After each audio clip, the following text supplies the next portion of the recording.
Hello friends, welcome back to my channel. I hope आप सब ठीक होंगे। तो फ्रेंड, इस वीडियो में हम बात करेंगे सौरभ जोशी और प्रिया थापा के रिलेशनशिप के बारे में कि क्या ये सच में रिलेशनशिप में थे। साथ में फ्रेंड्स हम बात करेंगे कि सौरभ जोशी ने क्या सच में चीट किया है प्रिया पे, और प्रिया के साथ ये एज़ कम्पेयर टू अवंतिका कैसे ज़्यादा कंफर्टेबल लगे, उस पर भी बात करेंगे फ्रेंड। अपनी वाइफ को लेकर ये क्यों एक वियर्ड सा बिहेवियर दिखाते हैं, इन बातों को भी क्लियर करेंगे फ्रेंड। तो वीडियो के एंड तक बने रहें।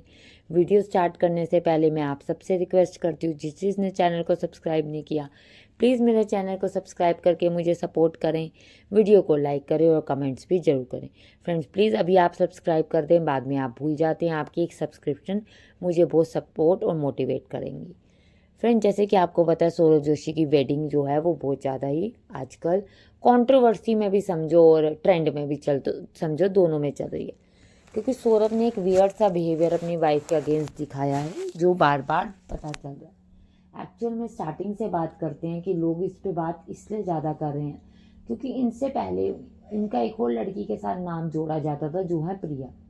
जो कि आपको पता होगा कि स्ट्रगलिंग के टाइम से एक्चुअल में जब सौरभ जोशी आर्ट्स पे अपनी वीडियोस बनाता था, तो ये एक सब्सक्राइबर की थी प्रिया। तब से ये सौरभ जोशी को जानती है। फिर धीरे धीरे इनकी फ्रेंडशिप स्टार्ट हुई और फ्रेंडशिप जो है, कहा जाता है कि थोड़ी ज़्यादा बढ़ गई, एक रिलेशनशिप में ये दोनों आ गए। सौरभ जब भी दिल्ली जाते थे तो उसी के घर रहते थे प्रिया के, उसी से मिलते थे और व्लॉगिंग भी करते थे। पर आपको पता चला उसके बाद सौरभ जोशी जो है, उनका चैनल अचानक से बूम किया और इतना बूम कर गया कि सौरभ जोशी जो है नंबर 1 यूट्यूबर बन गए। और आपने देखा सौरभ जोशी का एक बिहेवियर रहा है कि सौरभ जोशी जो है अपना फेम का प्रॉफिट किसी और के साथ शेयर करना पसंद ही नहीं करते, चाहे प्रिया के साथ हो, चाहे उनके घर के फैमिली के मेंबर्स के साथ हो, इवन यहाँ तक कि उनकी वाइफ के साथ भी क्यों ना हो। आपने अभी देखा जब सौरभ जोशी एक मूवी की प्रमोशन के लिए गए, तो वहाँ पर प्रमोशन करते हुए पेपराजीज के साथ उन्होंने फ़ोटो अकेले खिंचवाई, अपनी वाइफ के साथ उन्होंने फ़ोटो नहीं खिंचवाई। यहाँ तक कि सौरभ जोशी को ये सब पता है कि मैं कहाँ से किस तरीके से वायरल हो सकता हूँ, चाहे कुनाली को वीडियोज़ में लेना हो, चाहे उससे पहले पीयूष को वीडियो में लेना हो। वो अच्छे से जानते हैं किसको कब और कहाँ कहाँ मैं यूज़ कर सकता हूँ।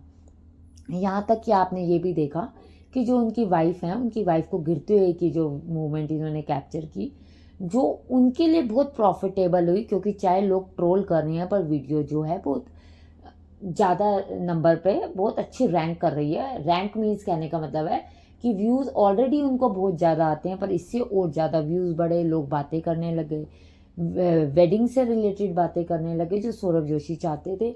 विदाउट मनी पर पैसे खर्चे प्रमोशन करने का, पिया टीम को अपॉइंट किए बिना प्रमोशन का, वो इन्होंने ऐसे ही कर दिया।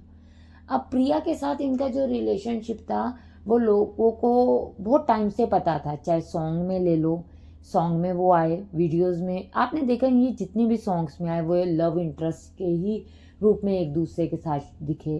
तो इस दैट मीन कुछ ना कुछ तो था।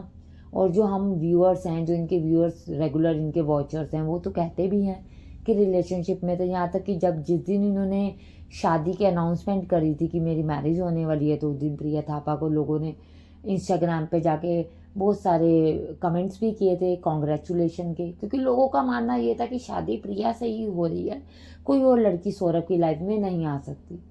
पर एक चीज़ और साथ साथ चल रही थी कि सौरभ जोशी जो हैं, उन्होंने प्रिया थापा की आईडी को ब्लॉक कर दिया था।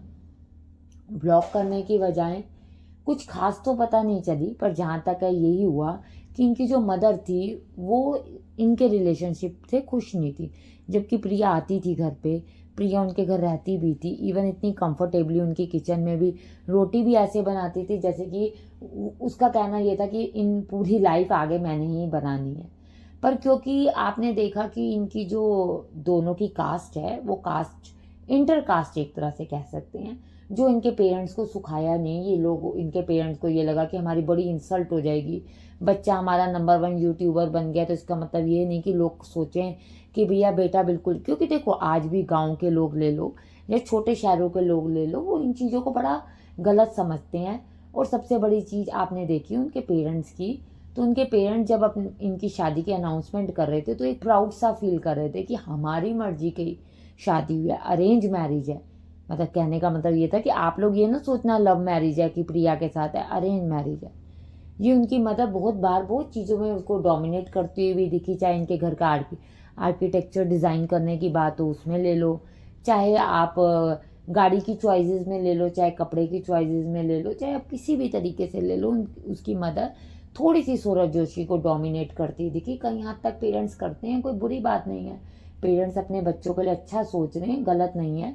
पर अगर वो प्रिया को चाह रहा था तो वो भी लड़की अच्छी थी और अच्छे से उनके पेरेंट्स जानते हैं, बट सिर्फ और सिर्फ एक इंटरकास्ट की वजह से उन्होंने इस रिलेशनशिप को एक्सेप्ट नहीं किया, जिसकी वजह से अब सौरभ भी कहीं ना कहीं गिल्टी समझो या ना खुश होने की वजह समझो, इसीलिए वो अपनी वाइफ को एक कोल्ड वाइफ देता है। कितनी बार सौरभ ने ये चीज़ दिखाई भी है कि वो अपनी वाइफ के साथ खुश नहीं है, एज अ कॉन्टेंट सिर्फ वो उसको प्रेजेंट कर रहा है।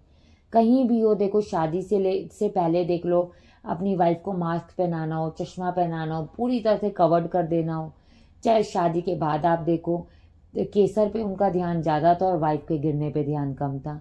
वाइफ के लो फील करने पर उनके पास जाके बैठना नहीं, उनसे बात नहीं करना, व्लॉगिंग बनाना, सब्जी के बारे में देखना, ये सब चीज़ें सौरभ जोशी के बिहेवियर को शो करती है। और यहाँ तक कि आप प्रिया के साथ इसके कहीं पॉडकास्ट भी देखोगे तो उन पॉडकास्ट में ये दोनों बहुत ज़्यादा कंफर्टेबल लग रहे हैं। सौरभ बहुत हंसते हुए, बहुत खिलखिलाते हुए, बड़ा कंफर्टेबली आंसर्स दे रहा है, जबकि अवंतिका के साथ देखा जाए तो ये एक तरह से सिर्फ रोस्टिंग करता दिख रहा है। चाहे आपने देखा जब ये डाइसन ले रहे थे अपने घर के लिए वैक्यूम क्लीनर, तो वो चला के देख रही थी तो उन्होंने कहा ले जाओ ले जाओ ले जाओ, पूरी शॉप साफ कर दो। तो ये चीज़ें ऐसी होती हैं, आपको पता है आप नंबर 1 यूट्यूबर हो, आपको इतनी लोग देखेंगे तो उनको ट्रोल करेंगे। ऑलरेडी वाइफ बहुत ज़्यादा ट्रोल हो रही है, उनकी लुक्स के लिए ट्रोलिंग की जा रही है, उनके बिहेवियर के लिए ट्रोलिंग की जा रही है, वो गिर गई उसके लिए ट्रोलिंग की जा रही है। इवन जो क्लास बुली पे बात कर रही थी, जो लड़की ने डाली थी इंस्टा पे, उसके लिए बात की जा रही है, वो लड़की ऑलरेडी ट्रोल हो रही है। तो आपको ऐसी चीज़ें नहीं करनी चाहिए। पर Saurabh Joshi I don't know किस माइंड से चल रहे हैं, अपसेट हैं या नहीं चाह रहे इस रिलेशनशिप में रहना, ये वजह तो देखो वही ज़्यादा अच्छे से बता देंगे। पर देखो जो देखने वाला है वो तो अपने एनालाइज करके बहुत सारी चीज़ें कहेगा। और प्रिया भी ऐसी ऐसी वीडियो रील्स को लाइक करी है जिस रील से पता चल रहा है कि वो उनकी मैरिज को पे मजाक बना रही है, खासकर उसकी वाइफ पे मजाक बना रही है। उसको प्रिया लाइक भी कर रही है, और जबकि उसको पता है कि मेरे लाइक करने से ये चीज़ हाईलाइट होगी, पर वो शायद हाईलाइट करने के लिए या अपनी फ्रस्ट्रेशन या एक देखो कहीं ना कहीं दुख तो आ ही जाता है कि आपने सिर्फ वाइफ उस लड़की को इसलिए छोड़ दिया कि वो इंटरकास्ट में है। जबकि रिलेशनशिप में तो इंसान कितना कुछ कर जाता है, और उसको कोई एक पर्टिकुलर क्लोजर भी नहीं दिया, उसको बिना कुछ कहे उसको ब्लॉक कर दिया आईडी में, तो उसको ये करना ज़रूरी था। और अगर मान लो वो ये रिलेशनशिप में ना होते तो आज रिसेप्शन पे तो ज़रूर दिखती, फ्रेंड के नाते तो वो आती आती, पर वजह तो सिर्फ वही होगी, तभी तो वो नहीं आई, तभी तो वो आज अब कोई बात भी नहीं होती। फ्रेंड आपका क्या कहना है, आप भी ज़रूर मुझे कमेंट के थ्रू बताएं। चैनल को सब्सक्राइब करें, वीडियो को लाइक करें। Thank you for watching.